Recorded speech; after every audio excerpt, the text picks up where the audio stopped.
This video is brought to you by Squarespace, the all-in-one platform where entrepreneurs can easily create and customize their own personal or professional website. More on Squarespace later in the video. So hello and welcome to yet another episode of Biographics. I'm your host, Cal Smallwood, and today we're talking about the Lost Battalion. And as with all the videos here at Biographics, this one is based on a script submitted to us by one of our writers. This one being Ben Edelman, whose name I've been mispronouncing this entire time, for which I can only apologise. And on the subject of pronunciations, because there's some German, some French pronunciations in here, I have looked up pronunciations from native speakers, historians, scholars, all that good stuff. Hopefully there'll be few to no mistakes. If I do make one, let me know in the comments, as I know you will, because this is a video about something to do with the war, which I know from experience as a writer and researcher myself is the number one subject people online like to argue about in the comments. So get right to that.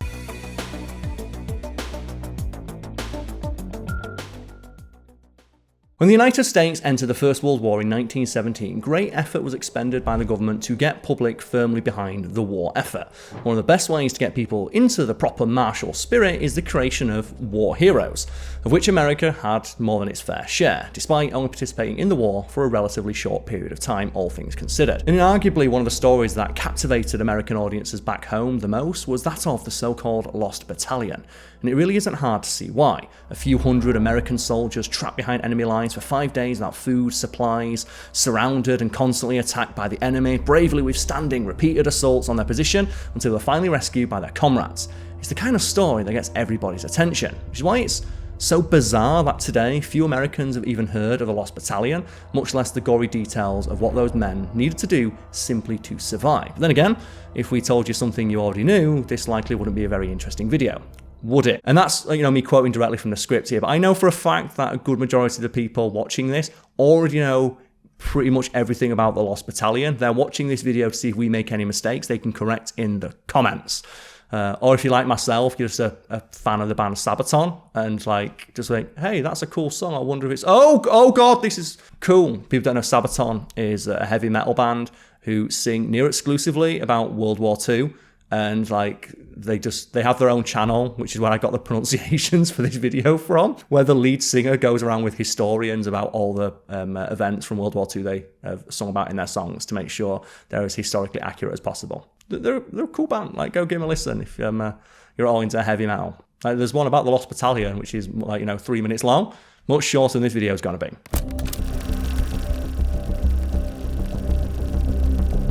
October 2nd, 1918, the American Expeditionary Force, the AEF, commanded by General John Blackjack Pershing, is beginning the 7th day of its Meuse-Argonne offensive in northeastern France. And again, moose, mouse, moise, I've heard it pronounced multiple different ways. I'm going to go with moose, because that's what I heard the guy talking about on YouTube with the accent most similar to my own. That's how they pronounced it. The offensive, the largest operation involving United States troops in history up to that time, is part of the general plan by all Allied forces on the Western Front to gain as much territory as possible before winter set in, setting them up for one final offensive in the spring of 1919 that would finally finish the so-called Great War. In order to field an army of 2 million men, the United States had embarked on a massive recruitment drive when they entered the war in 1917. Most of the soldiers of the AEF, who were nicknamed Doughboys, were civilians that had either volunteered or been drafted into uniform.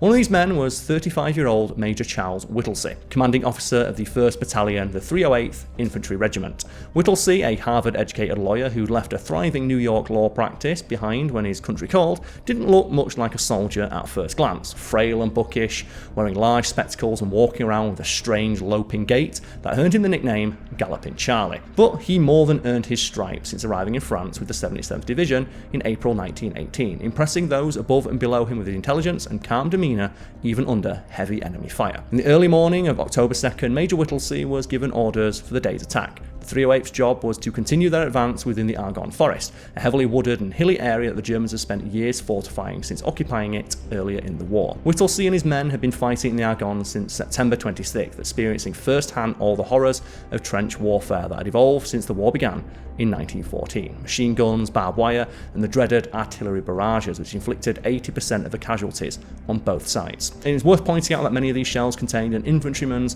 worst nightmare: poison gas, to which virtually all of the American soldiers on the Western Front had been exposed to at this point. In addition to the Germans, the Americans had to deal with the unseasonably cold temperatures and a persistent rain that soaked their uniforms through, having been ordered to leave their overcoats, rain ponchos and tents behind when the offensive began to make their packs lighter. Casualties were mounting and morale was understandably low. And nobody realised it at the time, but when Charles Whittlesey and his men went over the top and began their attack that morning, things were about to get just so much worse.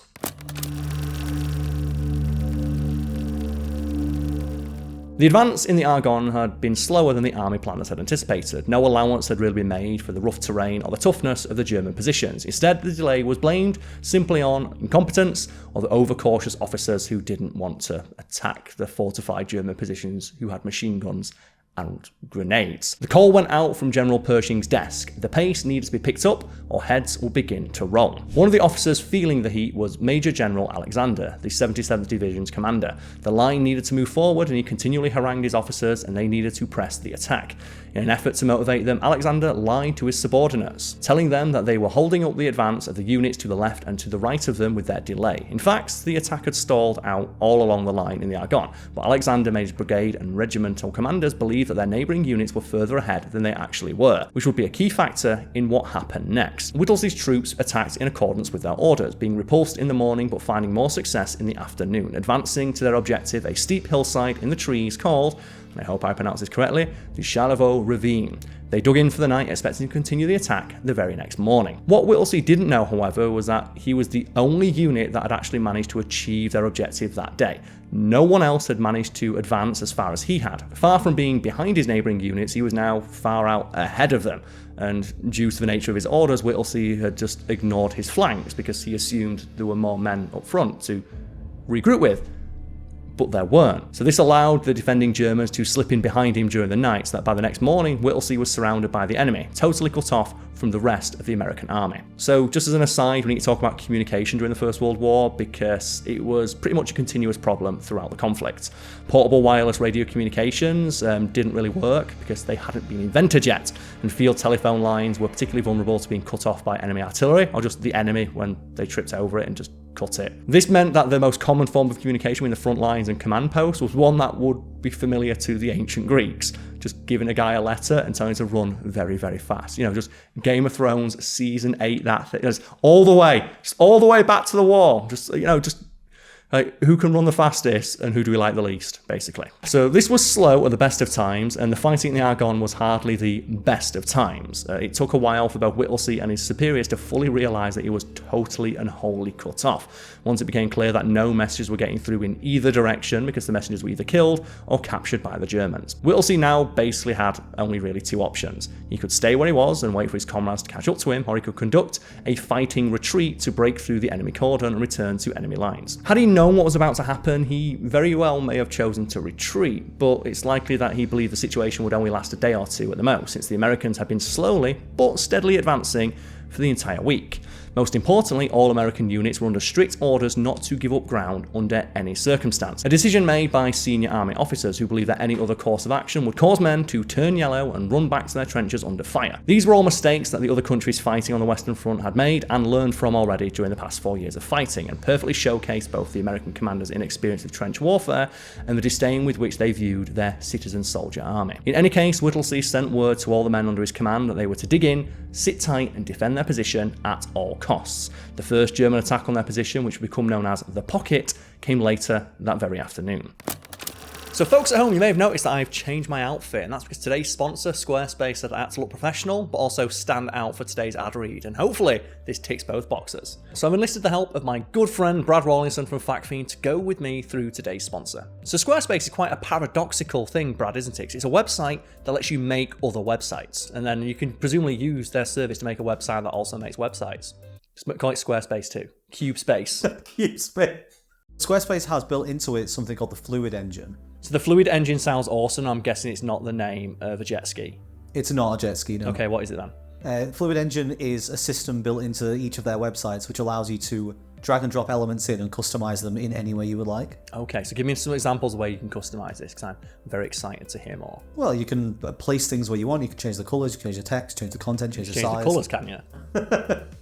Well, now you're speaking my language. So let's say I've used the Fluid engine, I've built my website, but I want to use it to make money. How do I make my website work for me, Brad? Can Squarespace help me here? Well, it can, Carl. So Squarespace, you can sell products. You can even sell your time in the form of courses. You can upload lessons that people can learn from you. You can educate people. And there's the option for you to charge a subscription service for these lessons, or you can charge a one-time fee for access to them all. Okay, so you can make your website earn money for you. You can create your own subscription service for whatever content it happens to be that you make. Yeah. And if you want to keep track of how much money you're making or where the viewers are coming from, there's an analytics page built into Squarespace where you can keep track of all of those things. And for anyone unfamiliar with internet vernacular, analytics are the lifeblood of creating content online. So having a tool that allows you just instant access to a comprehensive overview that's easy to understand is very, very useful. That's not even in the ad copy. That's just me saying I used to do SEO work. Knowing the analytics is super important. So if you follow the links on screen right now, you can get 10% off your first purchase of a domain or website by using the code Biographics. And if you do, you'll be helping us out, you'll be helping them out, and you might be helping your future self out by making a website that allows you to turn your passion into passion. I was going to say turn your passion into cashion, but that doesn't work. Turn your passion into cashion. Hey, Squarespace, do you want that one? Do you want to use that one? They can have it. Turn your passion into cashion.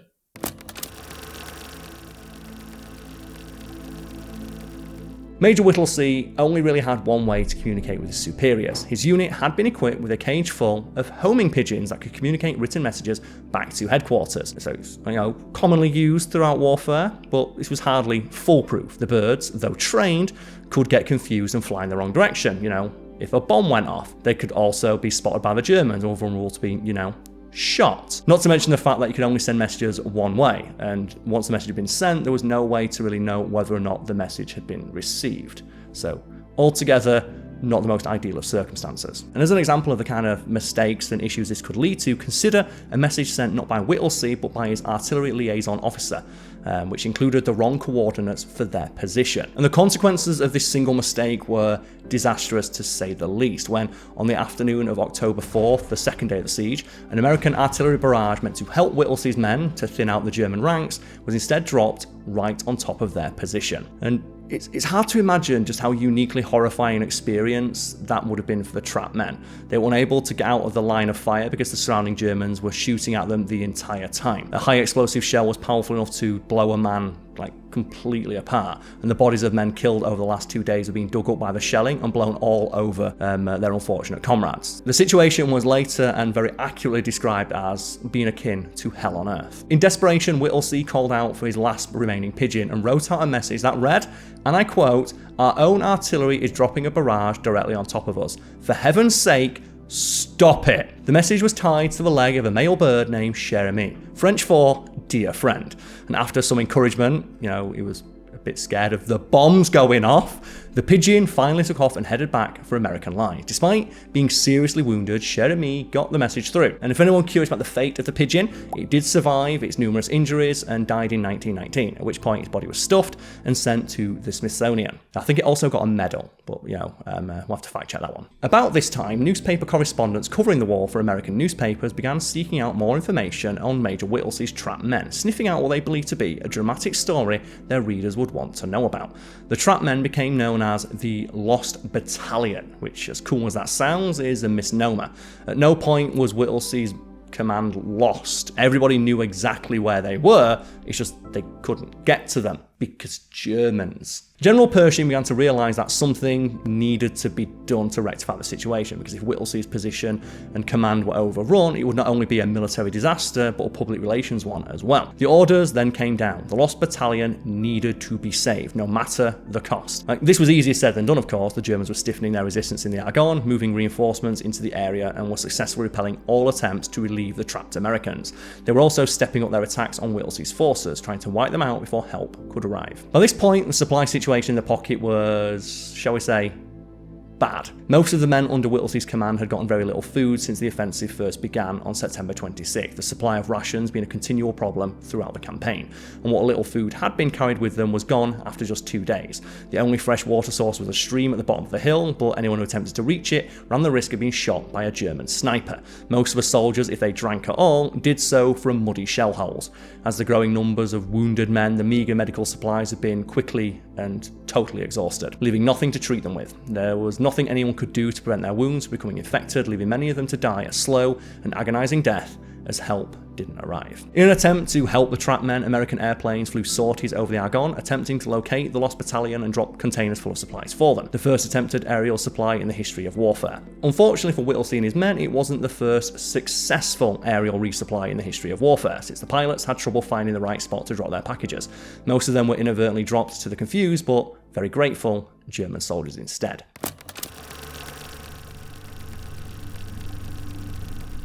By October 6th, things looked pretty grim in the pocket, to say the least. Despite repeated attempts and heavy casualties, no one could break through to the lost battalion, which now languished in the ravine, surrounded by the enemy for 4 whole days. And at this point, even if Whittlesey wanted to fight his way out of the encirclement, he couldn't. His men were simply too weak and too exhausted from 4 days of constant engagement and being shot at. They also had no sleep, no food, no water, and half of them were dead or dying.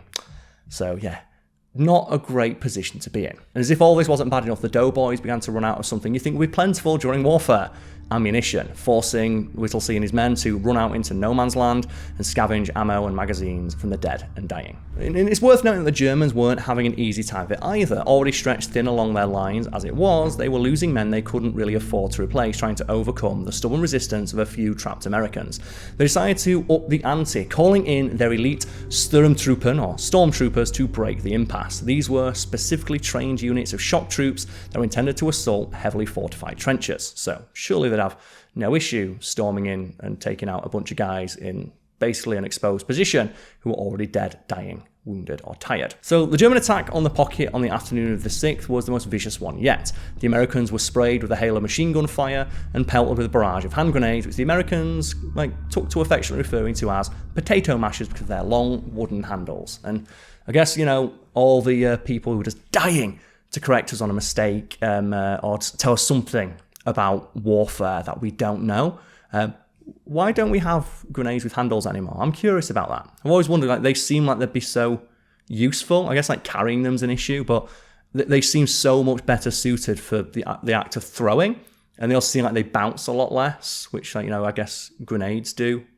But I guess that would be an issue because I know that for a friend of mine who was in the army, when he was training how to throw grenades, he got told you throw it, you skim it along the floor so it bounces around so people can't pick it up and throw it back, or to reduce the risk of that happening, which I guess would be a lot easier if it just had a handle. But still, it seems like you'd be able to throw one way more accurately. It's whoop. Yeah, let me know about that. I've always been curious. Moving swiftly on, then the Sturmtruppen appeared, some of them carrying another horrifying recent invention of modern warfare, the flamethrower, what the Americans called liquid fire. Men whose nerves were already strained to their breaking point now had to confront with the very real possibility of being burned alive. What saved the men, besides the many individual acts of heroism and gallantry, was the leadership of their officers, in particular Major Whittlesey, who seemed to be everywhere all at once, just as he had been throughout the encirclement, constantly encouraging and directing his men, showing little to no regard for his own safety as bullets whizzed overhead. His subordinate officers, taking their cues from him, likewise showed remarkable courage and calmness under fire, even at the worst moments, like the one where the flamethrowers turned up.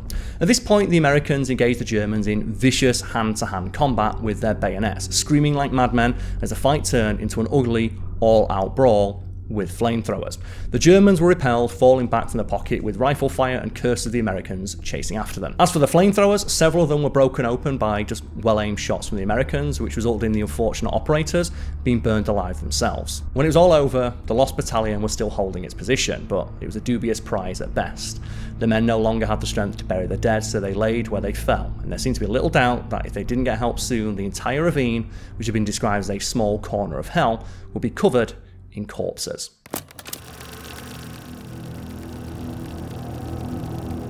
On October 7th, the Lost Battalion was at its breaking point. Many men barely had the strength to lift up their rifles, let alone engage flamethrower-carrying Germans in hand-to-hand combat like they had the day before. More and more men were sustaining grievous bodily wounds that could not be treated, leaving them in awful pain. They were all starving, dirty, shambolic wrecks of humanity that hardly resembled the strong, stalwart soldiers they'd been at the start of the engagement. At that point, though, something curious happened. An American who had been captured by the Germans was sent back into the pocket carrying a white flag and a letter addressed to Major Whittlesey from the German command. It urged him to surrender because, and I quote, "It would be quite useless to resist anymore in view of your present conditions." However, surrender was the farthest thing from Whittlesey's mind, even with how bad things had gone. Reporters would later write that Whittlesey told the Germans to, quite simply, go to hell. But the Major would later deny this, stating that he ignored the letter because, and I quote, "no reply seemed necessary." Word quickly spread through the position that the Germans had sent them a surrender letter, and the soldiers were, rightfully, all kinds of mad about it. When it became clear the Americans weren't going to surrender, they were attacked again, including by more flamethrowers. By this point, all of the heavy weaponry was out of action, they had no grenades and a few bullets for their rifle, but once again, the doughboys rose up out of their foxholes and resisted valiantly. Apparently attempting to get them to surrender had inadvertently served to just motivate the soldiers, who would rather die and fight to the last man than give the Germans the satisfaction of their surrender. By 6 p.m, the attack was over, the Germans once again disappearing back into the trees. Whittlesey felt that this had been their last gasp. Almost all of their ammunition was gone, and they had nothing left to defend themselves with but their bayonets. If they were attacked again, they'd most certainly be overrun. But the Germans had pretty much run out of time. While they'd been preoccupied trying to annihilate the trapped battalion in the pocket, their lines had been pierced elsewhere by a massive American attack. They could no longer maintain their position and were forced to retreat. As darkness fell, the Germans pulled out, and finally, after 5 whole days of vicious fighting, American units arrived at the Lost Battalion's position. The siege was over, and though they didn't realize it at the time, the men were already being lauded as heroes back home in America.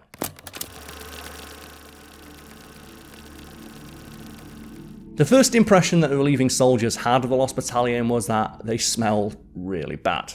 To clarify, the bodies of those killed in the fighting, which were pretty much all over the place and some of which had been blown to pieces by artillery strikes from their own positions, had begun to putrefy, and that combined with the other unpleasant smells, the men being constantly under fire, had little opportunity or inclination to use the holes dug as latrines, made quite the impression. It is believed that Major Whittlesey took a total of 687 men into his position on the ravine on October 2nd. When he left on October 8th, only 194 were able to walk out with him. The rest were either too badly wounded, dead, or missing. Fortunately for the survivors, the hell they had experienced in the Argonne was the end of their war. Just over a month later, on October 11th, the Germans agreed to an armistice, having fought themselves to exhaustion. The huge influx of American manpower had, in the end, proved to be the necessary tipping point. All across the United States, people were talking about the heroism of the Lost Battalion. Stories had begun to be written about the episode while it was still going on, and long before the men of the 308th returned home, they were being lauded as heroes. Reporters outdid themselves in writing exciting accounts of the story, carefully avoiding the more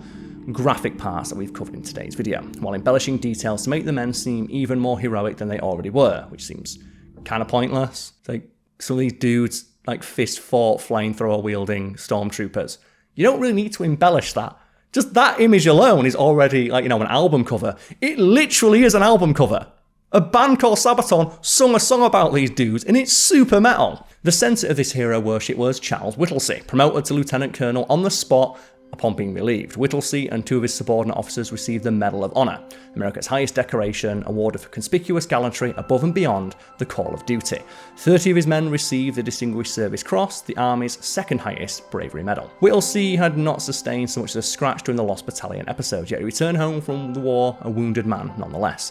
He found returning to his old life pretty much impossible, as the demands of celebrity constantly intruded. He was almost certainly suffering from a severe case of PTSD, which at the time was known as shell shock and was poorly understood to the point many of the men suffering from it were labelled cowards for not wanting to fight. But that's a story for another day on one of our other channels. It's like there is, I wonder if you can put the clips in, there's really harrowing like black and white videos of men who've come back from the trenches and the front lines in World War I experiencing shell shock. And they just don't look like people. Like, what was left of their humanity is just gone. The humanity inside their eyes is just not there anymore. And yeah, they labelled those people cowards. And that kind of sucks. Bringing it back to Whittlesey, he almost certainly suffered from PTSD, as well as just numerous health problems associated with gas exposure while he was in France. In November of 1921, just over 3 years after his heroic stand in the Argonne Forest, Charles Whittlesey booked passage from New York to Havana aboard a ship. On the first night out in port, commits suicide by jumping overboard. His friends were saddened, but sadly not surprised, considering him one of the Lost Battalion's last casualties. As the years have passed, the Lost Battalion and the First World War as a whole have been largely forgotten, overshadowed by more recent conflicts, in particular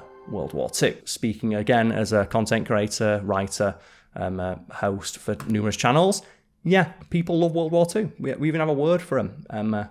Wereaboos, a portmanteau of like Wehrmacht and weeaboos, of people who are weirdly obsessed with learning and talking about World War II. I say as someone who's written about World War II a lot because it's where the money is online, unfortunately. And with the exception of a TV movie released in 2001 and the aforementioned song by the heavy metal band Sabaton, the event has mostly faded into history, which is bizarre considering just the inherent drama of it all. It also does a great disservice to the men who fought in that conflict, men who gave up their quiet civilian occupations to go through hell in a foreign land because their government asked them to. The men of the Lost Battalion deserve better than being forgotten. And we hope this year, as we commemorate Armistice Day, or Veterans Day in the United States, that you'll all think about those who fought for their lives in the Argonne, both the ones buried in French cemeteries and the ones who came home carrying the scars of war, both visible and invisible. Yeah, so thank you for watching this episode of Biographics. I certainly found it interesting to read through the script and host. Hopefully you folks at home also found it interesting. If you liked it, leave a like. If you've got anything to say about it, or anything else you'd like us to cover, something we missed, any details from it that, we know what you wereaboos out there want to correct us on. You can absolutely do so in the comments below and subscribe for more content like this.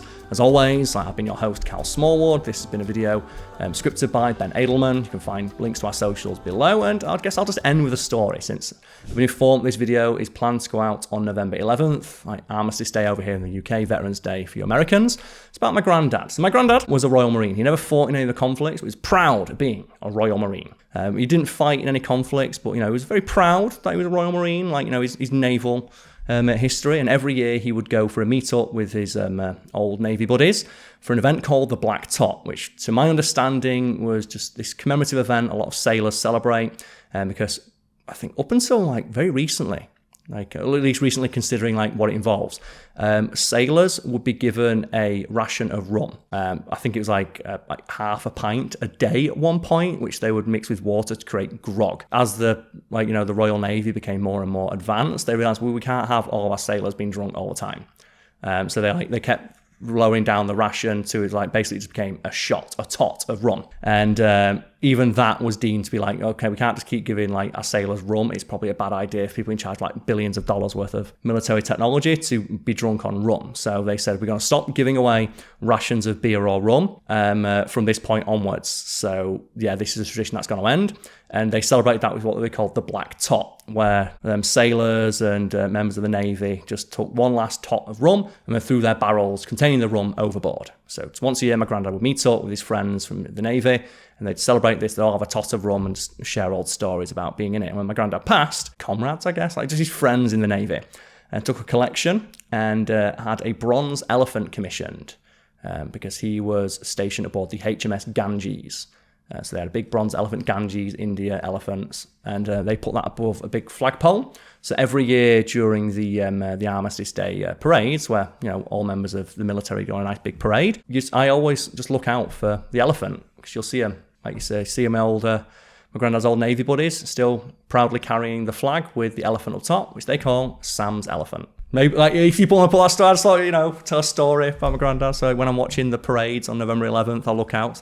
That's my granddad's elephant. That's Sam's elephant. That's a true story. Look out for it. Sam's elephant.